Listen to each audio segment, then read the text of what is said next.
Assalamu alaikum friends, welcome back to the part 2 of the testimony of a jinn.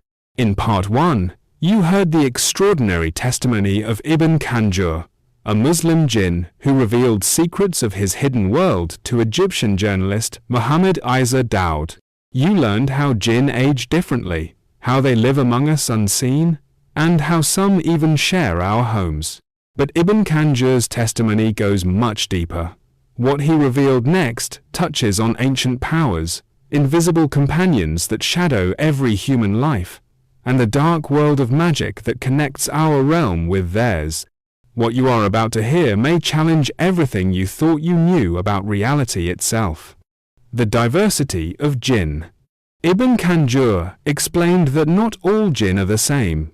Just as humans differ in appearance and ability, so too do the jinn.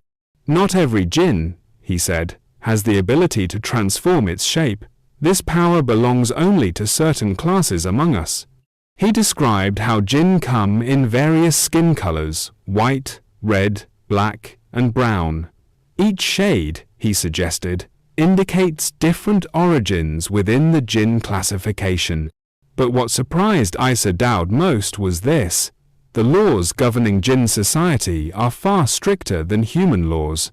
Their system of justice, their hierarchy, their rules of conduct, all maintained with a severity that would shock us. Think about that. A civilization that has existed for thousands of years, with laws more rigid than anything humans have created. The 72 jinn of Sulaiman, peace be upon him. Ibn Kanjur spoke of an event recorded in ancient manuscripts, texts so old they predate modern nations. He referenced two books in particular, the Book of Deadly Names and Al-Shamil fil Barul Kamil. These manuscripts describe a momentous occasion when 72 jinn were presented before Prophet Sulaiman, peace be upon him, known in the West as Solomon. The Prophet, granted authority over the jinn world, recorded each one meticulously. He documented their powers, their appearances, their very essence. Ibn Kanjur described some of them. Al-Mazhab appeared with a body that shone like pure gold, light radiating from within him. Al-Ayad stood before Sulaiman with skin so white and transparent you could almost see through his form. And then there was Al-Ahmar, the red one, whose lower body remained invisible to the eye. Only his upper form could be seen. These were not legends, Ibn Kanjur insisted. These were documented encounters, preserved in manuscripts over 1,000 years old. The story of Sakhr. Among all the jinn who served Prophet Sulaiman, peace be upon him, one name stands out in infamy: Sakhr. Ibn Kanjur's voice became grave when he spoke of him. The story is recorded in Islamic historical texts, particularly in Ibn Kathir's interpretation of Surah Sad from the Quran. Sakhr was wicked. While serving the Prophet, peace be upon him, he coveted something he had no right to possess: Sulaiman's ring. This was no ordinary ring. It granted the Prophet authority over the entire jinn realm. In an act of betrayal, Sakhr attempted to steal it. The punishment was severe and eternal. Sakhr was bound in heavy chains and sealed inside a box. But his prison would not be on land, where perhaps one day he might be freed. No, the box containing the chained jinn was cast into the deepest parts of the sea. This account is documented not in one source, but multiple. Ibn Faqih, writing in the 9th century in his book Ajaib al-Makhlukat, The Wonders of Creation, recorded this event in chilling detail. Somewhere, in the darkest depths of the ocean, that box remains, and inside it, Sakhr waits. The Qareen, your invisible shadow. What Ibn Kanjur revealed next may be the most unsettling truth of all. Every human being, he said slowly, has a jinn companion. Isa Daud asked him to repeat himself. Surely not every human. Every single one, Ibn Kanjur confirmed. From birth until death, they never leave your side. This companion is called a Qareen for men, and a Qareena for women. Multiple hadith, sayings of the Prophet Muhammad, peace be upon him, confirm this reality. These companions belong to a weaker class of jinn. They don't require the physical needs that define both humans and stronger jinn. They don't need marriage or food. Their sole purpose, it seems, is observation. They watch everything you do. They hear every word you speak. They know you better than you know yourself. Imagine that. Right now, as you hear these words, your Qareen is with you. Invisible, silent, always present. The Qareen and faith. Ibn Kanjur then shared a story that revealed something extraordinary about the Qareen's nature. He spoke of a Christian woman named Saha who had lived her entire life with her Qareena companion. The jinn had been with her since birth, an invisible shadow through every moment of her existence. When Saha made the decision to convert to Islam, something remarkable happened. Her Qareena also accepted the faith. More than that, the jinn companion chose to change her very identity. She rejected her old name, and renamed herself Fatima, taking on a name beloved in Islamic tradition. This raises a profound question. Are these companions merely watchers, or do they share in the spiritual journey of the humans they accompany? The story suggests something deeper than simple surveillance. It points to a connection that extends into the realm of faith itself. Even jinn have companions. But it doesn't stop there, Ibn Kanjur continued. We jinn also have companions. Even the jinn themselves are shadowed by invisible entities. They call these companions Al-Jinnul Ahmar, the red jinn. Just as some humans have learned to use magic to control or communicate with their Qareen, jinn also practice their own form of witchcraft. Within the jinn world, there exists a tradition of sorcery used to make their Qareen visible and tangible. Layer upon layer of invisible worlds, each with its own hidden companions. It's enough to make you wonder how many layers of reality exist that we simply cannot perceive. The sorcerer's greatest deception. What Ibn Kanjur revealed next explains one of the darkest deceptions in the world of black magic. A sorcerer, a sahir in Arabic, who has chosen to violate divine law, possesses forbidden knowledge.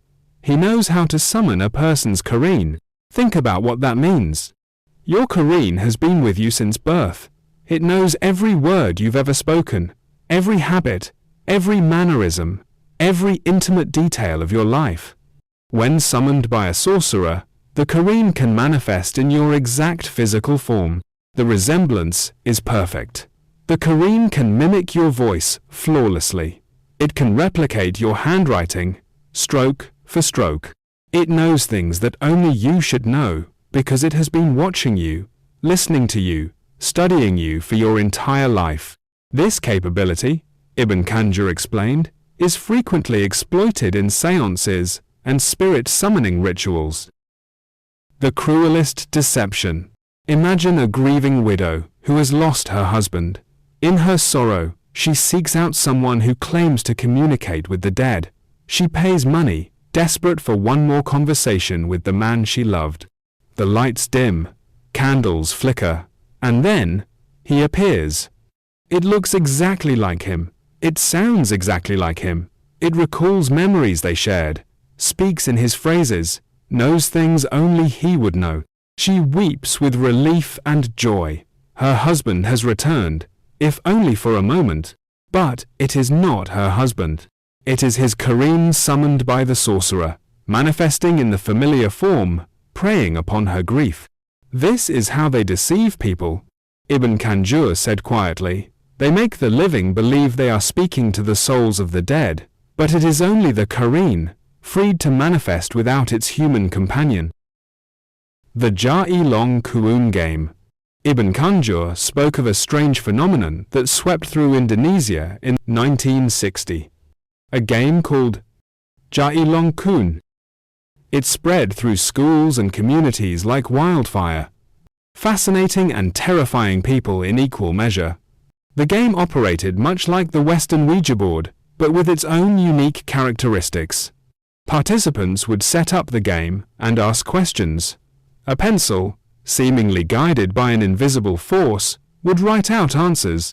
The name itself was mysterious. Ibn Kanjur suggested it might be a corrupted form of Arabic words, specifically Ya Ilun Yakun, which translates to He who came to stay. If this etymology is correct, then the game's true nature becomes clear. It was a summoning ritual, disguised as innocent entertainment. One incident revealed something crucial about the entities responding through this game. A student, anxious about his upcoming examinations, asked the invisible force about his results. Would he pass? What would his grades be? The entity could not answer. It had no knowledge of the future. Instead, it simply advised, "Study hard." This simple moment proved what the Quran explicitly states. Jinns do not possess knowledge of the ghaib, the unseen future. They cannot tell you what will happen tomorrow, next week, or next year. Their knowledge, though vast and ancient, is limited to what has already occurred and what they can observe in the present moment.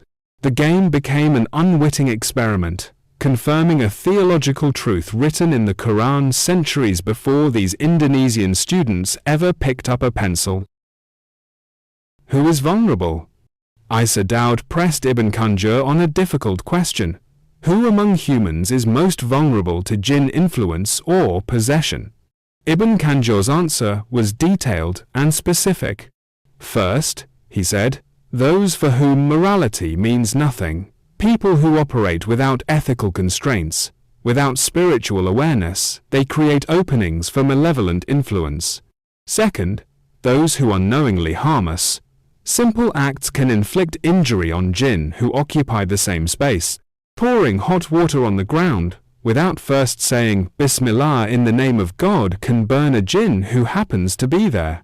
The injured jinn may retaliate, not out of pure malice, but in response to pain. For women, Ibn Kanjur identified specific vulnerabilities: those who are unmindful of modesty in their appearance and adornment, those who neglect personal cleanliness.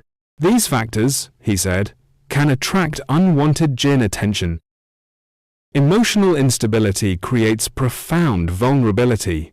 People who cannot control their anger enter states where their spiritual defenses weaken.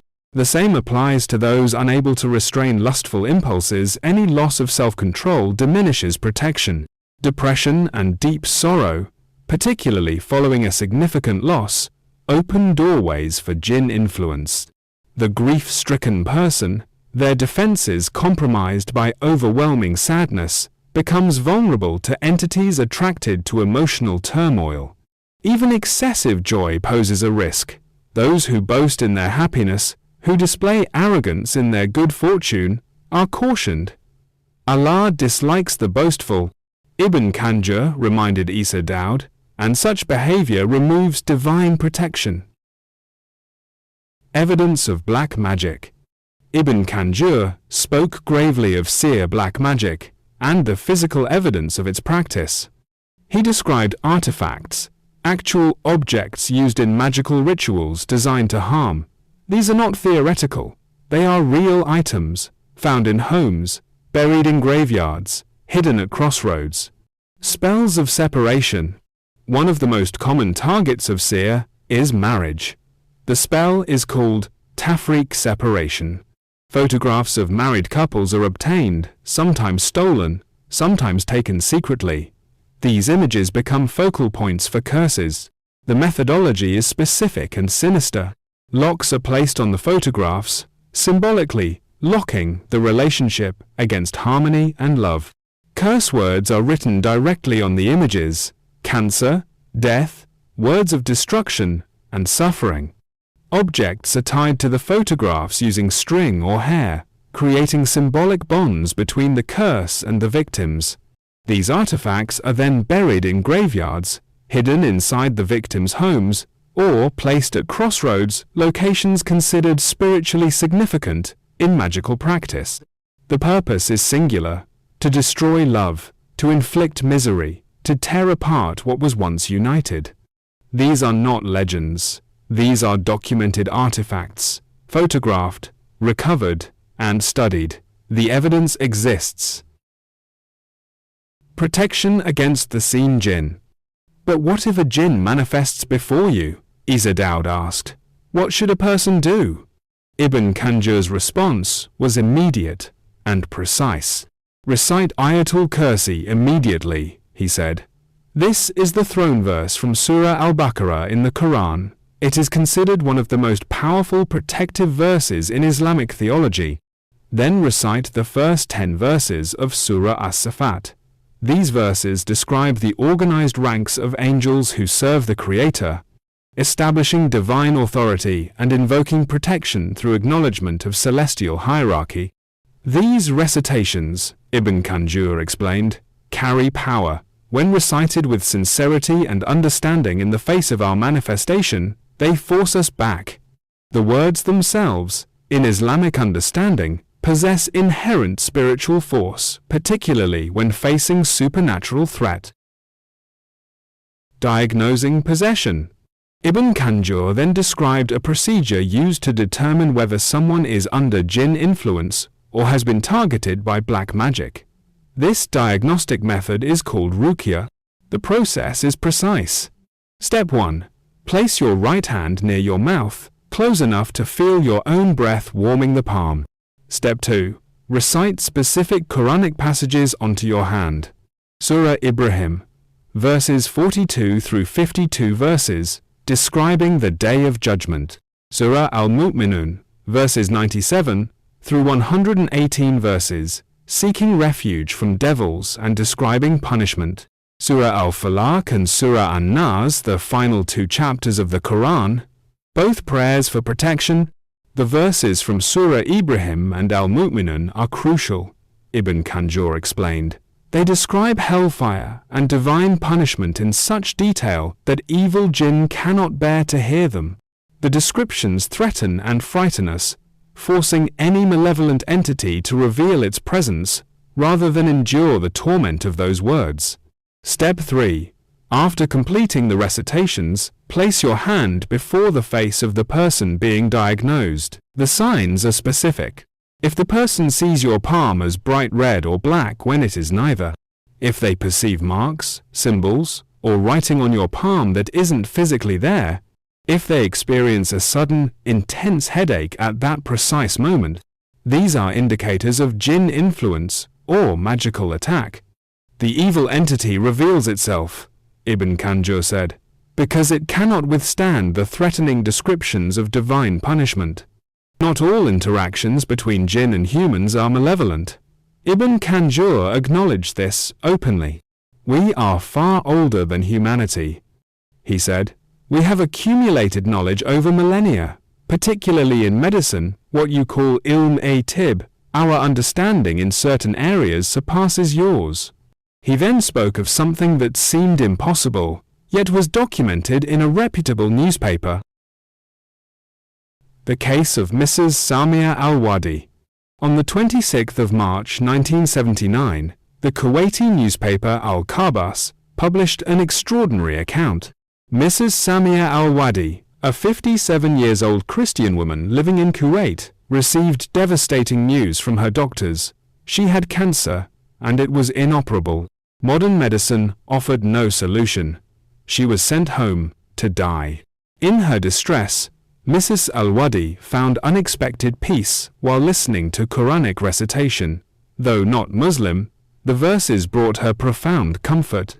She made an unusual request to her family. She asked to be left alone in a dark room, filled with fragrant perfume. Her family, though confused, honored her wish. They closed the door and left her in darkness and silence. The next morning, her husband entered the room and found his wife unconscious. But she was bandaged. From the waist upward, she was wrapped in professional medical dressings that had not been there the night before. They rushed her to the hospital. Doctors examined her with shock and confusion. She had undergone surgery, they could see the evidence clearly. But it was not just any surgery. The medical professionals confirmed she had received what they described as a highly sophisticated surgical operation. More remarkably, when they examined her for the cancer that had been declared inoperable, they found nothing. The cancer was completely gone. No human surgeon had entered that room. No hospital had admitted her for treatment, yet the surgery had been performed, and performed with a precision that amazed the doctors. Some among us are righteous, Ibn Kanjur said quietly when Isa Daud asked about this case. Some choose to help humanity. Perhaps they were drawn by her receptiveness to the Quran. Perhaps it was simple mercy, but yes, we have the knowledge and the ability to do such things. Iblis, the first fallen. Finally, Isa Daud asked Ibn Kanjur about the jinn whose name appears more frequently in the Quran than any other. Iblis, Ibn Kanjur said, and his tone shifted. In your Western tradition, you call him Satan, the devil, Lucifer. Ibn Kanjur explained that Iblis ranks among the most powerful of all jinn. His abilities exceed virtually all others. Chief among these is his mastery of transformation, the ability to change form at will, to appear as human, animal, or in shapes beyond earthly classification, before the fall. But Iblis was not always known by this name, Ibn Kanjur continued. Before his expulsion from divine presence for refusing to bow to Adam, he held rank among the highest of created beings. Ancient texts refer to him by other names, Azazel, Al-Hukm, and Sultan, Ul-Ard, ruler of earth. His original form, Ibn Kanjur said, was magnificent, beyond human comprehension. The description is preserved in the book of Ezekiel in the Bible. Iblis's body was encrusted with 10 different colored jewels, precious stones that adorned his being, each contributing to an appearance that shone like gold. This was no ordinary creature. This was a being of immense status, beauty, power, and authority. His fall, Ibn Kanjur said softly, represents not just a moral failing, but a cosmic tragedy, the transformation of one of creation's most magnificent beings into its most dangerous adversary. The story of Iblis serves as both warning and explanation. It shows how pride can corrupt even the highest of beings, and how refusal to submit to divine will transforms the blessed into the cursed, the honored into the condemned. Closing. Isa Daud sat in silence as Ibn Kanjur finished speaking. The testimony of the Muslim Jinn had revealed a world far more complex than most humans imagine, a realm of invisible companions, ancient powers, righteous healers, and malevolent sorcerers, a civilization thousands of years old, operating by laws stricter than our own, existing in spaces we cannot perceive. The invisible world exists alongside your own. Ibn Kanjur said in closing, we are not separate from you. We intersect with human experience in countless ways, invisible yet influential, ancient yet present, powerful yet bound by divine law. He emphasized that protection comes not through ignorance, but through awareness. Islamic tradition provides specific tools for defense, sacred verses, proper protocols, and spiritual practices designed to maintain boundaries between the worlds. Knowledge provides protection, he said. Awareness creates boundaries, and spiritual practice maintains the barriers that keep malevolent forces at bay, while allowing righteous entities to provide help when needed. The testimony ended there, but the implications continue. The world of jinn remains hidden, but it is not distant.